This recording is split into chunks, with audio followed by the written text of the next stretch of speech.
Welcome back to Celebrity Radio. It's Alex Belfield talking to some of the country's biggest stars and some of my favourite people. And we've got one for you today. A lady who sells out theatres up and down the country and has been doing it for decades. She comes to Arbroath on the 17th of April, to Greenock. She'll be in England at Wellingborough on the 1st of May, then to Basildon and Poole. And you can see all these dates by going to sallymorgan.tv. And I'm delighted to say that Sally joins us on the phone now. How are you? I'm very well, Alex. How are you? I am delicious, but not as good as you. It seems like wherever you go, people are pleased to see you. That's nice. Well, that is a nice feeling, and that's very true. And I have been doing this now for a decade, 1 decade, 10 years, and basically, it's the 10th anniversary tour, so it's a very special time for me and my team that travel up and down the UK. I guess really what you're doing is like a singer or a comedian. It's life on the road. You go to them. Do you enjoy that side of it, or is that schlepping around tough? No, I mean, well, it can be. There are days, especially when it's cold and snowing. I mean, that snow that we had a few weeks ago, I didn't miss one show, and I turned up at every single show, and I have to tell you, we were doing 14 to 17-hour days. 14-hour days are quite normal when you're on the road. By the time you leave to get to the venue, you do the gig, then you have to leave either to come home or to go onto a hotel so that you're near the place the following day. So it can be at times grueling, you could say. And then you'll get the moments where it's so special because you come across people that are just so grateful that you're touring and you're actually in their theatre. Are there ever moments you look out over an audience and you think, I don't know what to say, or have you always got something? Oh, please, no, that's never happened. And hopefully that never will. Listen, Alex, you know me. When have I never got anything to say? Yes. If I know what you mean, and if ever I was to walk out and literally it was like, there isn't a message here, I'd just burst into song. They'd have a singer for 2 hours. You know what I mean? Yeah. If in doubt, improvise. No, I'm teasing you. But basically, yes, I understand what you're saying, and I have to say I don't dwell on it too much. What I'm going to say about about an hour before I go on stage, so round about, I don't know, she say 6, 6:30, I start to sort of get into the zone, and, you know, little thoughts that come into my head or little scenes in my mind's eye, I'll think, I'll say that as soon as I go out. And I look at that as already harnessing energy that belongs or pertains to a certain person in the audience. So, touch wood, and I'm searching for a bit of wood. Hang on a minute, the chair. Touch wood, I have never had a blank, you could say. No. We look at your gift, as you call it and describe it, and it appears that you think it was there from 9 months old. That's extraordinary. I wonder then whether it's almost a burden in a way, because there's no getting away from this gift you have as a medium, is there? No, there isn't any way, and that's very true, because I often say on stage that, you know, if I never did another reading, if I never did another show, if I never did, like I'm doing now, an interview, I will die a medium. That's basically, you could say, my calling, what I should be doing. So I can never get away from it. But you know, there's a really, really lovely side to it where I'm told on a daily basis how much hope people get from disability. So it's you know, sometimes we're just meant to be doing certain things that, you know, are not easy. And this work, when I say it's not easy, the work is easy because it's just there. I don't want to sound clever, but it is. But actually, you could say living with this and trying to explain it, or just even letting people know what is happening in your head in my own language, because I'm not an academic, that can be very tiring, and it can be punishing. It can. But then I'm talking to you as a 67-year-old lady, and you know, I've been doing it all my life. So it's not surprising that at times I think, do you know what? This is tough. And we look at, of course, most of the people who are coming to you are looking for some form of solace. They are. They want. You know, I would say that 95% of the audience want a message. And I would say the other 5% are there because they tell me on the lineup they're there to support a friend or a relative, or they've come out of curiosity, or they've, they've seen you on the telly, so they want to go and see this lady for real, and she's in our local theatre. So there are always a percentage of the audience that if you said to them, why are you here, they would probably go, I don't know, but I just thought I'd come along. So that's nice to welcome them. And then you've got the other, you could say, 95% that are there for a message. And of course I will never ever be able to get around the whole audience, but they know that. But people enjoy watching others receive messages because it's fascinating.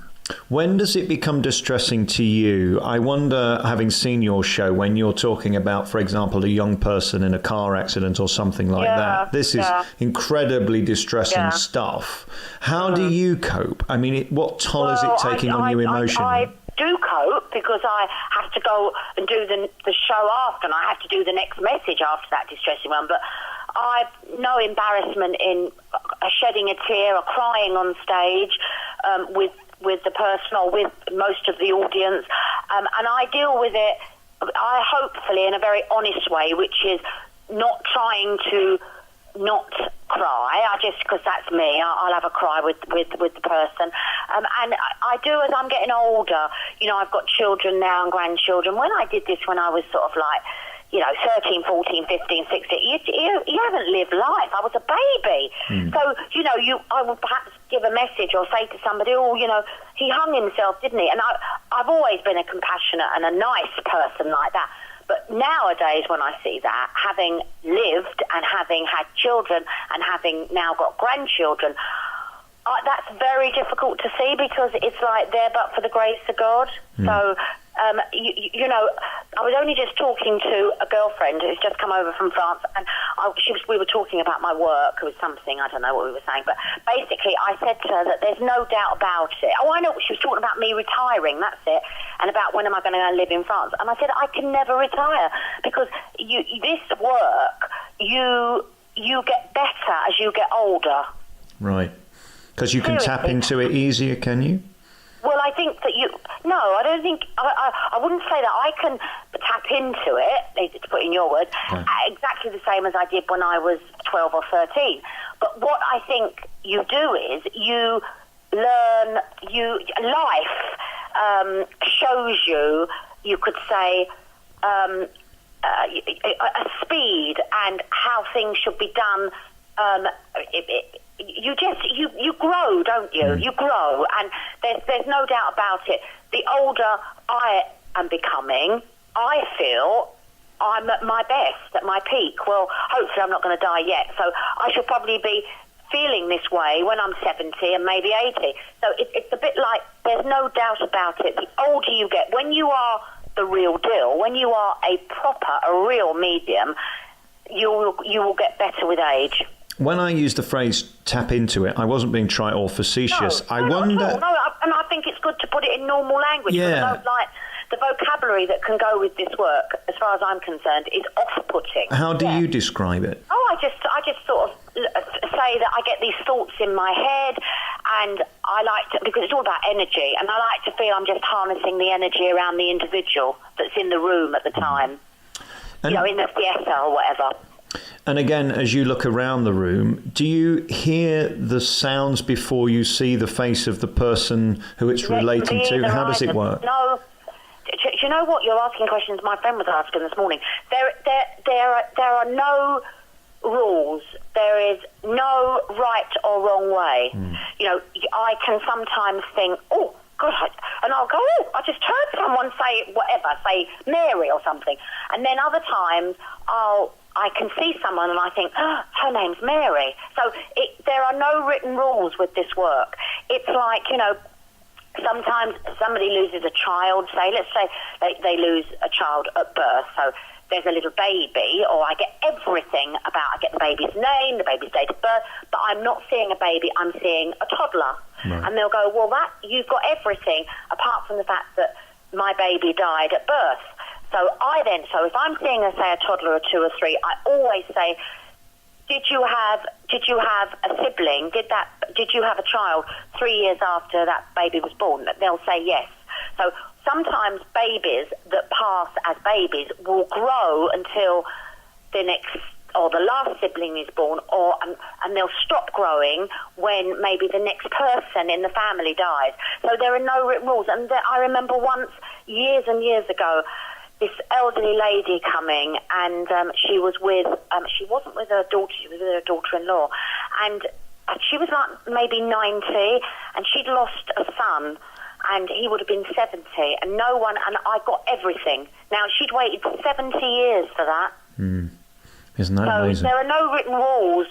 It's either without wishing to sound conceited, you're either a medium and you can harness that energy, or you're not.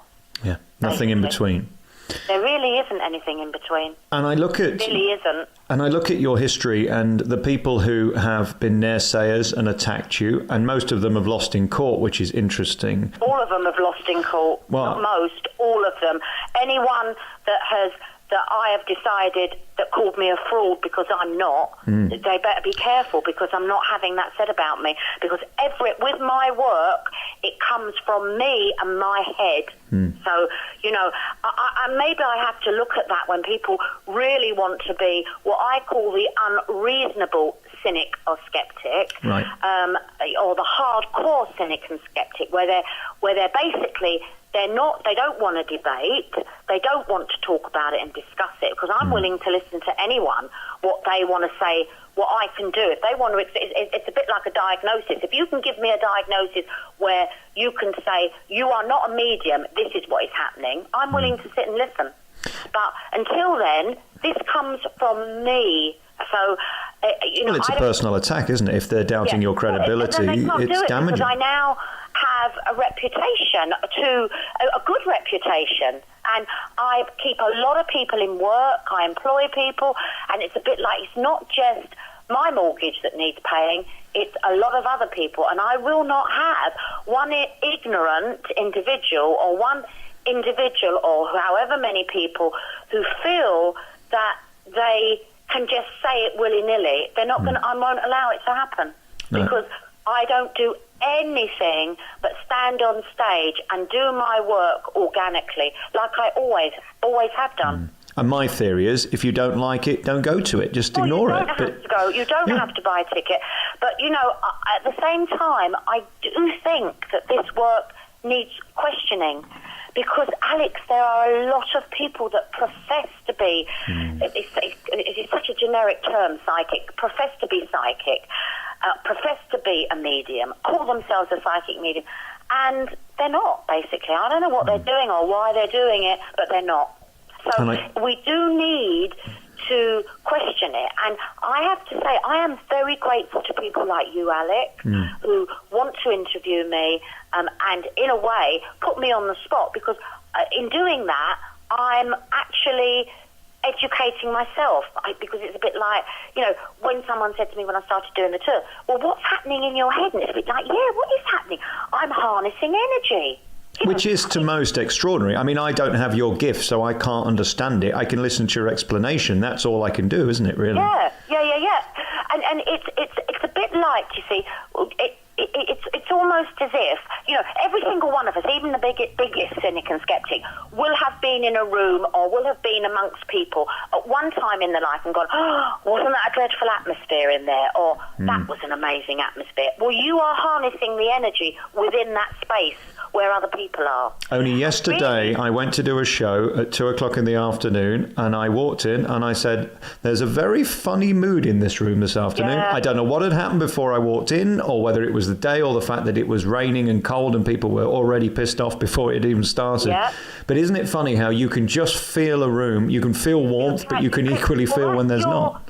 That's your natural form of, you could say, your natural psychic ability, your natural sort of intuitiveness sitting there, coming up to the surface. And that's on like a very, very, very shallow level. Yeah. And then you can go to the other extreme of that. If you looked at that as a pencil or a line, go right to the other end of that pencil, that line, and you're looking at a medium working. Yeah. I love the fact you're litigious and that you protect your own product. I wonder then if there should be some law against the fakes and the people who are ripping people off pretending. Got to prove it, haven't you? You have to, at the end of the day, like I had to prove that I was not a fraud, you have to prove that you know, I just think it's an area where... because people are vulnerable and they could be taken advantage of. That's why we have to be careful, isn't it? And you know what? I always say as well, because we have this ability to judge an atmosphere, or people that see me, come to see me, and there are plenty of them that are in the audience throughout the years that I've been doing it, but you would talk to them and they go, no, I didn't like her, which is fair enough. You know, some people, and then you might say, oh, why is that? And they'll go, I don't know, I just didn't like, well, they were getting, and I would say to them, anyone said to me, I was really getting an odd feeling about that, I'd go, listen to your gut feeling. You know, you know, there are, and then there are other people that are there, and they'll go, oh my goodness me, it was just amazing. So we are all different, aren't we? You know, we're not, thank goodness we're not the same. I tell you, when I started to get really interested in what you do was when I started reading these articles about the police who use people like you. I mean, they wouldn't waste their time if they didn't believe that some of it was credible. I wonder, firstly, if you've ever been asked and been involved in that, and your opinion on it. Right. Many times been asked by the police, and many times worked with the police, but...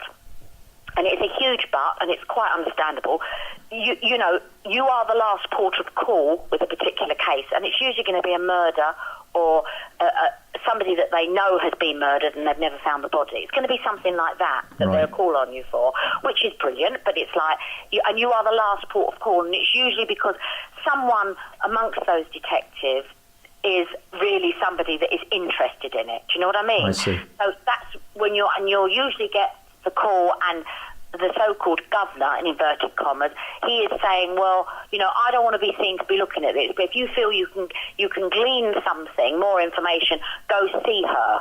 Right. And I've done quite a bit of work with the police, and I've always found even the skeptical police who, you know, can be in the same room with the people that have asked you to be there, they're very, very pleasant.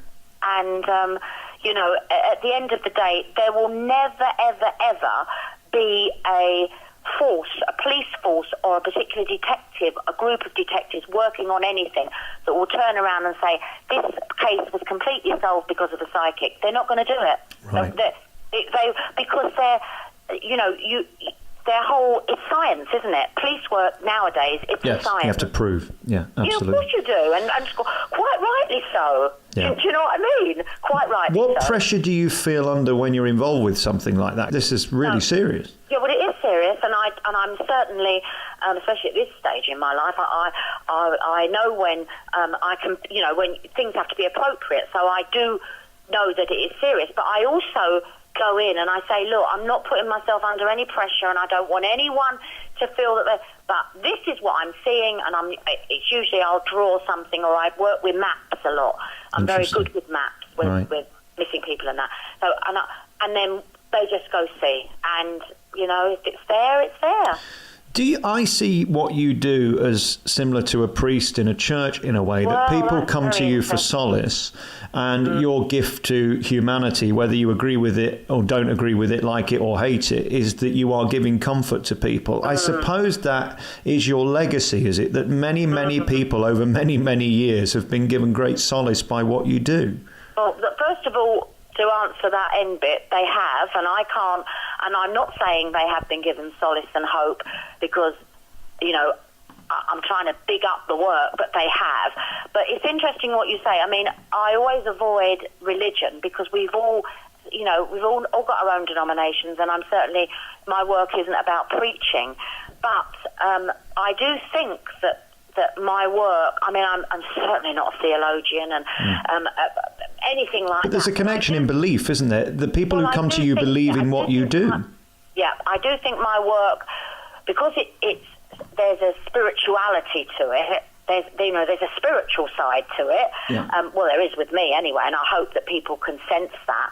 I do think I touch on, because I believe in God anyway, I touch on that, you know, I'm talking about spirit being in another dimension, and then I believe there's a dimension above that. I think there are 3 dimensions. There's earth plane, where we are, the living, and then when we die, our body dies, our soul, our spirit, our energy, call it whatever you want, our essence, goes to another dimension that literally is able to be carried around by remaining loved ones.